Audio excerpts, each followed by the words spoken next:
మీకు తెలుసా, ఇంద్రియ నిగ్రహాన్ని కలిగించే ఆయుర్వేదం మూలిక కూడా ఉంది. ఏంటి, షాక్ అవుతున్నారా? అవును, మీరు విన్నది నిజమే. మరి అదేంటో ఇప్పుడు తెలుసుకుందాం. అదే కపిచ్చు. దీని శాస్త్రీయ నామం మ్యూకునా ప్రురిటా. దీనిని వాడుక భాషలో దురదగొండి అని కూడా పిలుస్తారు.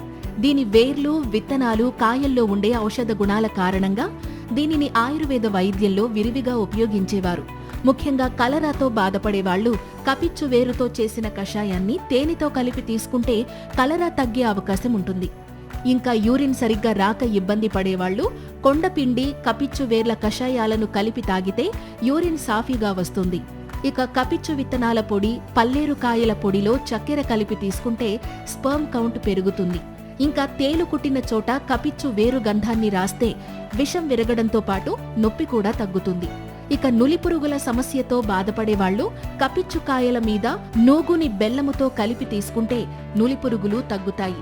అలాగే కపిచ్చు విత్తనాలు, పల్లేరు కాయలు, నేలతాడి దుంపలు, సీమగొబ్బి గింజలు, పిల్లి తేగలు, బూరుగ గింజలు వీటన్నింటినీ ఆవు పాలతో కలిపి తీసుకుంటే ఇంద్రియ పుష్టి పెరిగి ఇంద్రియ నిగ్రహం కలుగుతుంది. అయితే కపిచ్చు ఇన్ని ఆరోగ్య ప్రయోజనాలు కలిగించినప్పటికీ దీనిని ఉపయోగించే ముందు ఆయుర్వేద వైద్యుని సలహా తప్పకుండా తీసుకోవాలి. ఈ సమాచారం మీకు నచ్చినట్లయితే ఈ వీడియోని లైక్ చేసి మీ ఫ్రెండ్స్ అండ్ ఫ్యామిలీ మెంబర్స్కి ఇప్పుడే షేర్ చేయండి.